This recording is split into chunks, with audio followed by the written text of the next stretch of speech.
We're trapped in linguistic constructs. All that is metaphor. I believe somebody said that before me.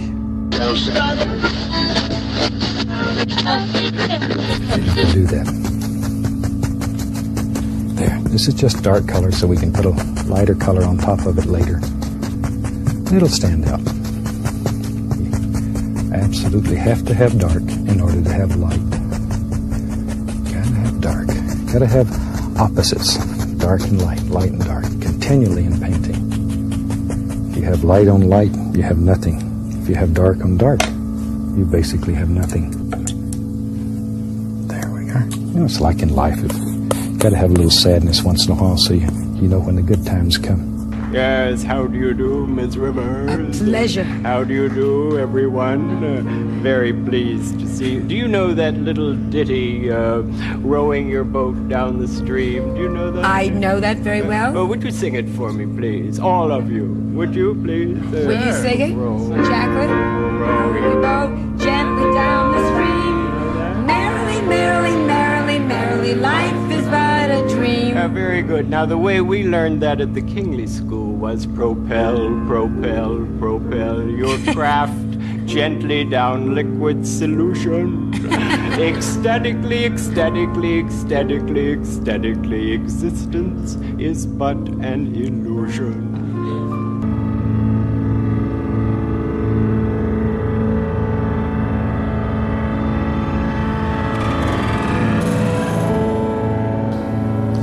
Everything that gets into your brain affects your reality tunnel, your worldview, or your belief system, which I abbreviate BS. The three major things I've been trying to teach in all of my books is never believe fully in anybody else's BS. I don't care if it's Roger Nish, the Pope, L. Ron Hubbard, Al Gore, George Bush, or I don't care who it is. Don't swallow all their belief system totally. Don't accept all of their bullshit, all their BS. The second rule is like unto the first. Don't believe totally in your own BS, which means that, as Bucky Fuller said, universe consists of non-simultaneously apprehended events. Non-simultaneously. Universe consists of non-simultaneously apprehended events, which means any belief system or reality tunnel you've got right now is going to have to be revised and updated as you continue to apprehend new events later in time, not simultaneously. This is the natural functioning of the human brain. It's the way children's brains perform before they're wrecked by the school system. It's the way the minds of all great scientists and artists work. But once you have a belief system, everything that comes in either gets ignored if it doesn't fit the belief system, or it gets distorted enough so that it can fit into the belief system. You got to be continually revising your map of the world, or you'll lose more and more contact with reality. Anybody who has a belief system which covers the whole universe, that would be the Roman Catholics, Orthodox Islam, the Scientologists, PsyCop, the Marxists, the Objectivists, and most of the assholes you meet on the street. What has happened is their brain has stopped receiving new signals, or to the extent that new signals do get in, they all have to be edited to fit into the belief system. If they don't fit the belief system, they get repressed one way or another, like the doctors can't hear the baby screaming while they circumcise them. You know, science has this big question. Well, the universe is expanding. It's actually expanding in an accelerating way. It's accelerating its volume. Well, how could that be if all of reality is encompassed by our universe? There is nothing outside the physical. The physical universe is all there is. It's the only reality we have is the physical universe, and there's nothing else. Well, then, what is it expanding into? What was there before it got bigger? You see? If you have an objective reality, then that's a problem. How does it expand if it's everything? It has to grow into well, what was there before it? You see? Well, there is no there before it. It's just mathematics. It's just a computer simulation. The numbers just getting bigger. It's not expanding into something else. The numbers are just getting bigger. Well, what about the Big Bang? The Big Bang is where our physical universe was created. It started with this really tight little tiny spot of energy. And then it expanded and became our universe, right? Well, where did that spot of energy come from? Who put that spot there, you know? How did it get just there to expand, to create? Well, it couldn't have been something from our universe that did it, because our universe hadn't been created yet. Our universe was that little spot of energy. Something else outside of our universe, you see, must precede the Big Bang. But we just say, well, we don't know. It started with the Big Bang, and from there on, we can derive the rest of it. We can derive the universe, but we start with this Big Bang. But the Big Bang had to start, its cause had to be outside of our universe, because our universe hadn't developed yet. So you see, we can't, this idea that physical reality is all the reality there is, keeps running into these problems. But what about origins? The dominant and virtually unchallenged myth of our origin is either that God created us in 7 days along with all the rest of creation, or that the universe was born out of nothingness in a single moment for no reason. These are the two choices on the menu. Neither terribly compelling to rationalists, I dare say. Interesting to note that this scientific explanation, the universe sprang from nothing in a single instant, however we may think of it in terms of its veracity, notice that it's the limit case for credulity. You understand what I mean? I mean that if you can believe that, hell, you can believe anything. Sit down and try and think of something more improbable than that contention. So it's like they open up with the 1-2 punch and say, you know, put that in front of them. If they can swallow that, then, you know, the hydrogen bond, gene segregation, and whatever will follow hard apace, because the hard swallow comes first.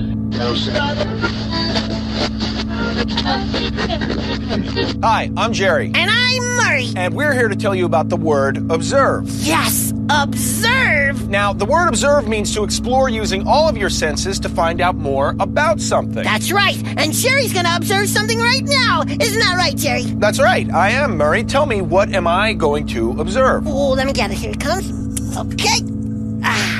Observe. Okay, I'm using my senses and observing that this looks like a pie. Ooh, good observing, Jerry. It is a pie, and I made it myself. Well, Murray, what kind of pie is it? Keep observing. Okay, I'm observing that this pie tastes spicy. Good observing again, Jerry. Wait, Murray, why does this pie taste spicy? Well, I ran out of sugar, so I used something else. What did you use, Murray? Well, keep observing. Okay. Now I'm observing that this pie smells peppery.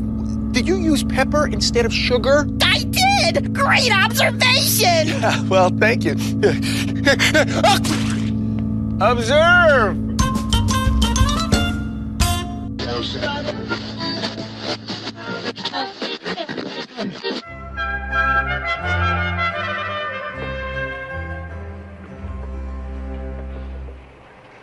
If you wish to make an apple pie from scratch, you must first invent the universe. Thank you very much. Suppose I cut a piece out of this apple pie.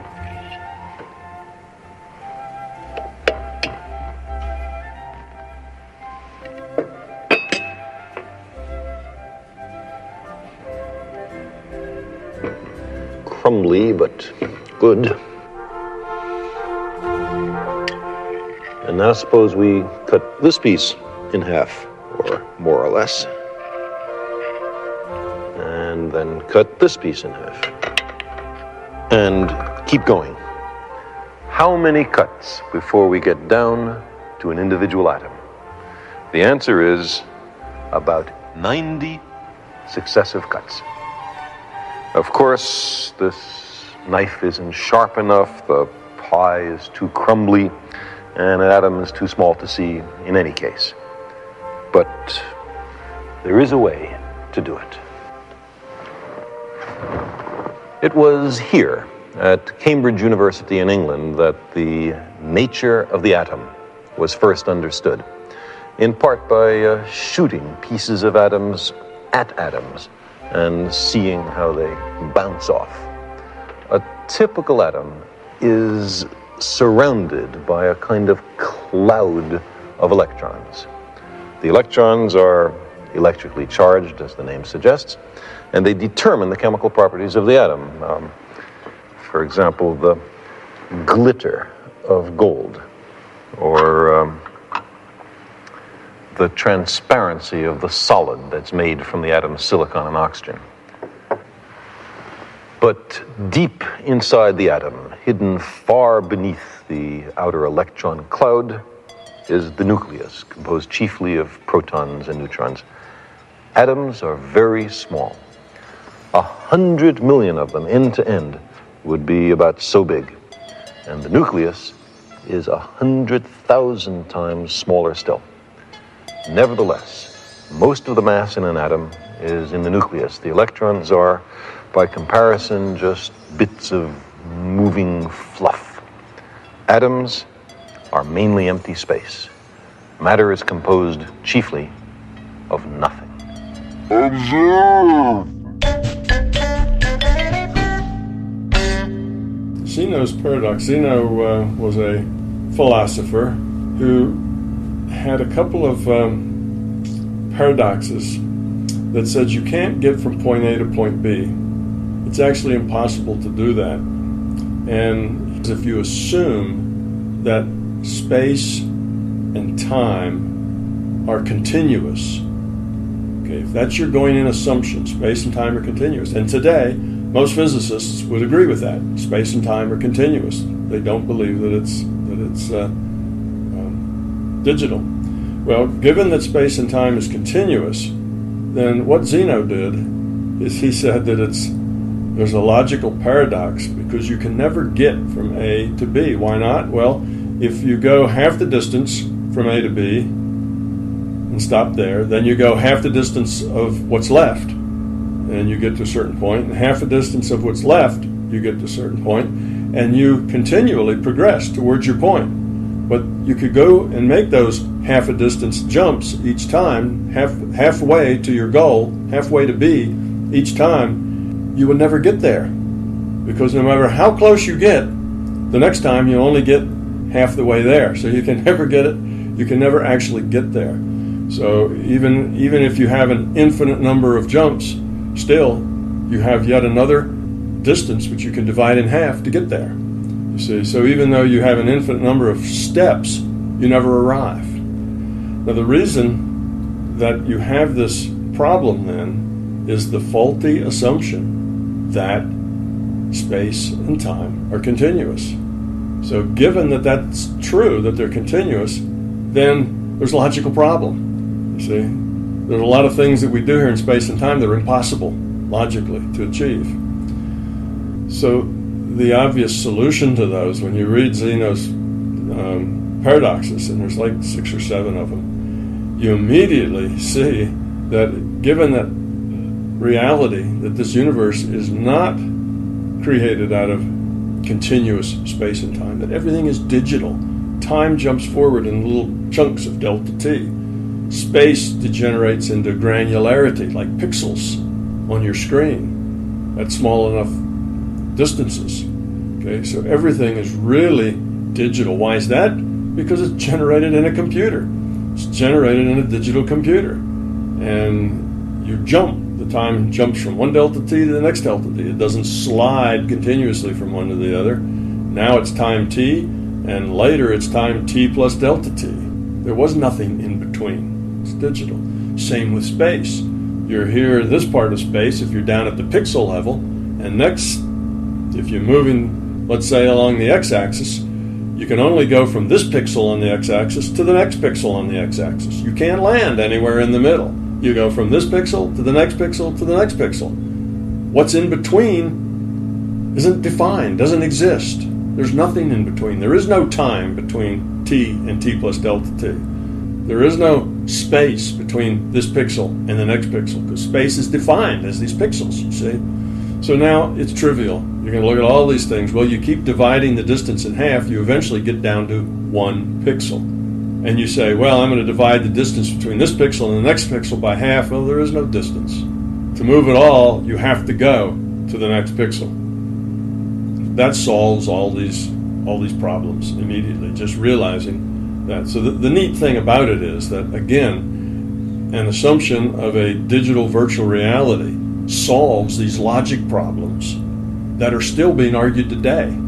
Because today people still think space and time are continuous, and they're still fussing about these ancient problems of logic, because they really are. Zeno was no dummy. These are real logical problems. The logic, if you start with an invalid premise, like space is continuous and time is continuous, you end up with an invalid result, which you can't get from A to B. So you find problems that are logical problems based on an incorrect assumption. You correct the assumption and say that space and time are digital and discrete, then Zeno's problems all just melt away. There is no problem.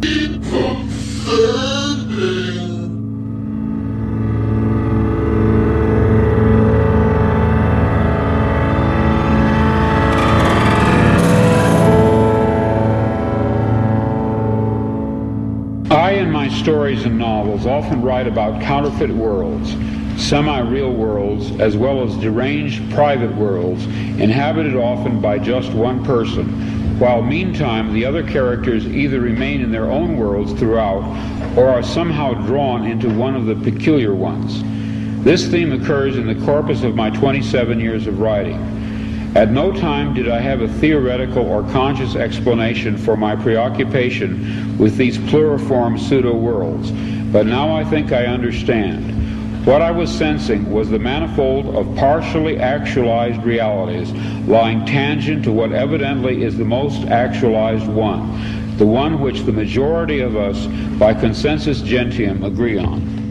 Later that day, back home again, but still deeply under the influence of the sodium pentothal, I had a short, acute flash of recovered memory. Then, in mid-March, a month later, the total body of memories, intact and entire, began to return. You are free to believe me or to disbelieve, but please take my word on it that I am not joking. This is very serious, a matter of importance. At that time, I had no idea what I was seeing. It resembled nothing that I had ever heard described. It resembled plasmic energy. It had colors. It moved fast. It collected and then dispersed. But what it was, what he was, I am not sure even now. In other words, it's a common theme in my writing that a dark-haired girl shows up at the door of the protagonist and tells him that his world is delusional, that there's something false about it. Well, this did finally happen to me. I even knew that her hair would be black. I had an actual complete sense of what she would look like and what she would say. She did appear. She was a total stranger, and she did inform me of this fact, that some of my fictional works were in a literal sense true. I wrote out these dreams in novel after novel, story after story. To name two in which this prior ugly present obtained most clearly, I cite The Man in the High Castle and my 1974 novel about the U.S. as a police state called Flow My Tears, the Policeman Said. I'm going to be very candid with you. I wrote both novels based on fragmentary residual memories of such a horrid slave state world. People claim to remember past lives. I claim to remember a different, very different present life. I know of no one who has ever made this claim before, but I rather suspect that my experience is not unique. What perhaps is unique is the fact that I am willing to talk about it. We are living in a computer-programmed reality And the only clue we have to it is when some variable is changed and some alteration in our reality occurs. We would have the overwhelming impression that we were reliving the present, déjà vu, perhaps in precisely the same way, hearing the same words, saying the same words. I submit that these impressions are valid and significant. And I will even say this: such an impression is a clue that at some past time point a variable was changed, reprogrammed as it were, and that because of this an alternative world branched off. Look at this from the viewpoint of the larger consciousness system. If we are doing really well and together, pulling together as a race, we are growing the quality of our consciousness, then that kind of a big hiccup right in the middle of that would kind of be unfortunate from the larger conscious systems view. It would be sort of a disaster, because here these people have finally got their act together. They seem to be coming to a bigger view about reality. Oh, and then suddenly, the big hole drops, in the middle of the earth, and problems happen, and they get set back, a couple of hundred years. That wouldn't be such a good idea. So I would think, at least if I were the larger consciousness system, and I was, it was my simulation, and I controlled the computers that created the data streams, I'd tend to tweak it a little bit, because I'd say, this is not profitable. Why do that? Or at least I'd hit the save button so that I could always regenerate it, restart at this point. I mean, this is digital. This is digital. So you at least hit the save button, save the game at this point, and then make some changes and start it back up. Say, well, okay, these people were working their way into this self-destruction. And when did it get to the point that it started to really go downhill? Well, right to here. Well, let's back it up 20 years before that and start it over. This time maybe they'll make different decisions and we won't have that impetus to run downhill. Well, that's what we do when our system crashes, right? We move it back to the last time the system was stable. You move your system back to a configuration that it was last time it was stable. You didn't have that problem. Well, this is what you can do with digital systems. You can say, well, there was a big problem here. I downloaded this thing, and after that, all hell broke loose in my computer. I'm going to go back to the day before I downloaded that piece of malware that screwed everything up. And you can, restores your system, and there you are. But now, had you done whatever you did from that point forward is gone now. If you downloaded some other software that you liked, well, you're going to have to download it again because you just went back. Well, digital systems are digital systems. Larger consciousness system can it's got all the data stored. It can go back, restart at a point, and say, well, all right, here we are back, maybe 100 years before the most terrible decisions were made. Now let's let it go again and see if they get it better this time. It could do that. And would there be any memory of it? Well, of course not. Does your computer have any memory of the stuff that got erased? No.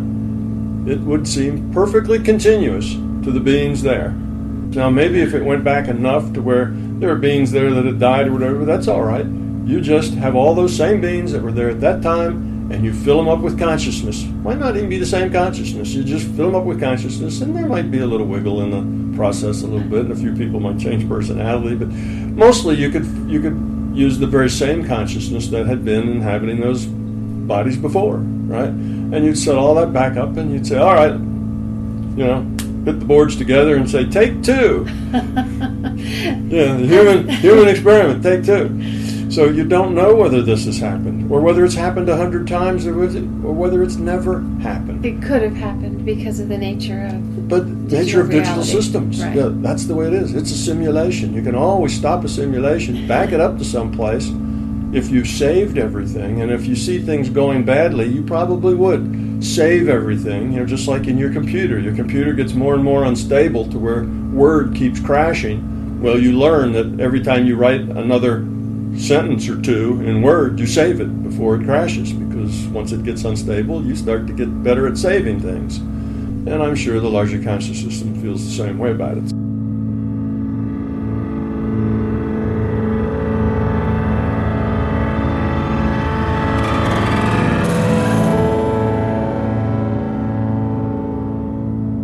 There's a philosopher at Oxford, Nick Bostrom. This is one of the weirder arguments, but still more plausible than the arguments you get from religion. Nick, there's actually very little you have to assume to make this seem somewhat robust. The argument is called the simulation argument, and he argues that we are all very likely not living in a real universe, but living in a simulated universe. And we are being simulated on the hard drives of computers of the future. Now he gets there with a few simple steps. You simply have to acknowledge that consciousness is at bottom the result of information processing at the level of the brain, and there's nothing magical about brains. It could be information processing in a computer of the future. Most scientists think that's true. They don't think there's anything magical about the wet stuff in our heads, and that consciousness is at some point going to be instantiated in computers. Then you simply have to grant that humans of the future will run simulations of the past in the way that we run simulations, Sims games, and then there's just one short move that simulated universes, almost by definition, will outnumber real universes, and therefore we are a lot more likely to be among the simulated ancestors than the real ancestors.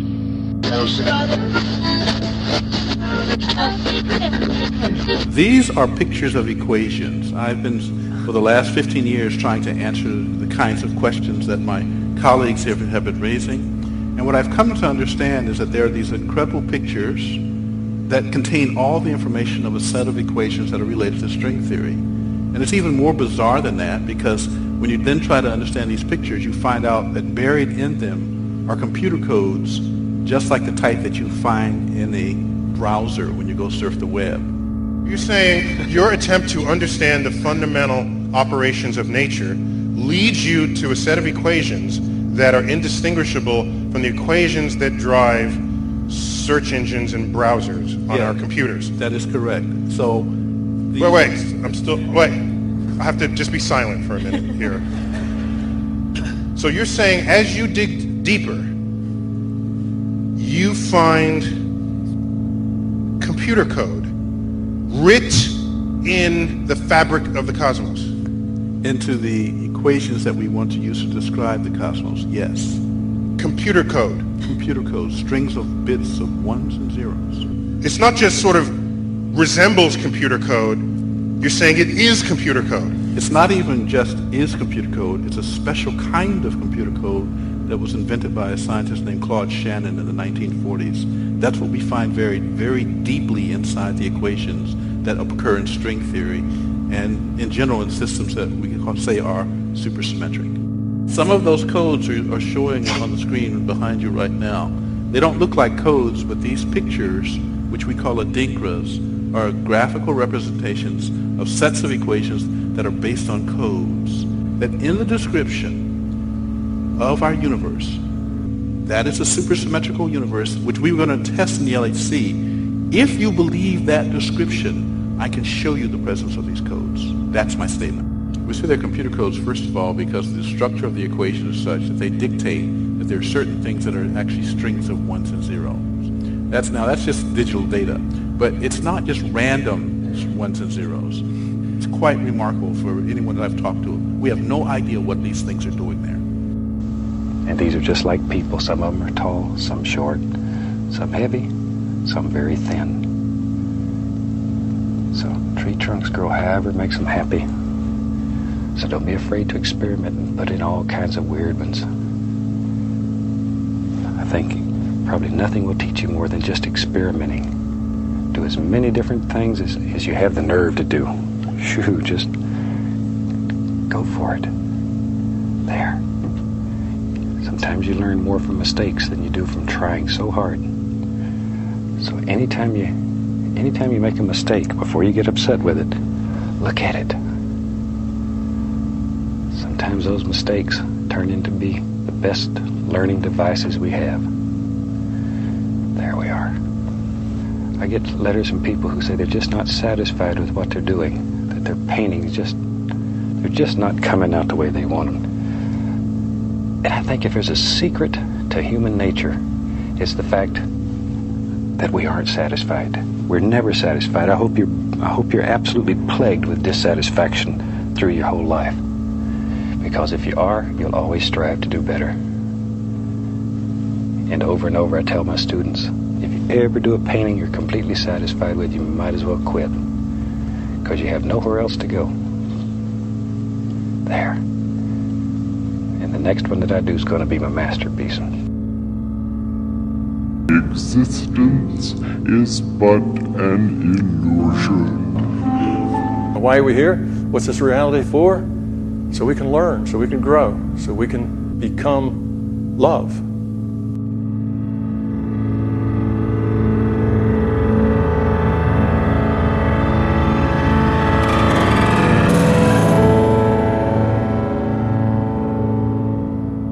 We've got time for one more question. Hey, remember when you were in the Beatles and you did that album, Abbey Road, and at the very end of the song, it goes, and in the end, the love you take is equal to the love you make. You remember that? Yes. Is that true?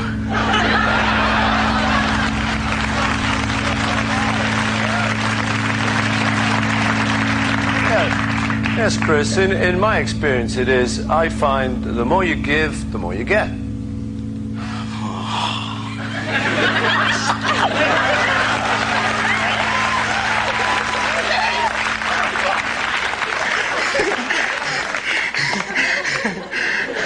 Well, that's it for this week's show.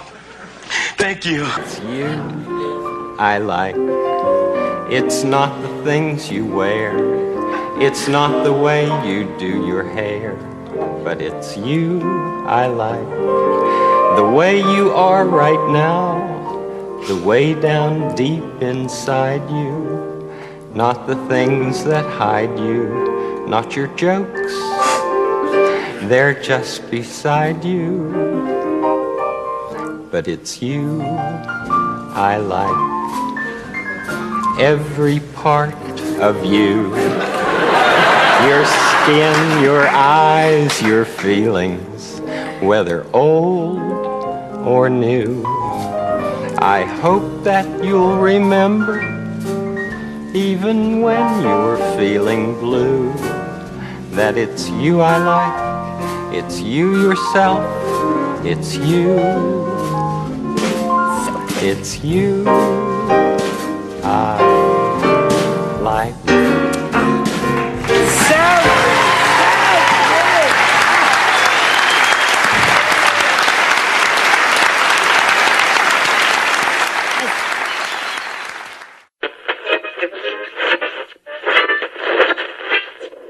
All that is metaphor.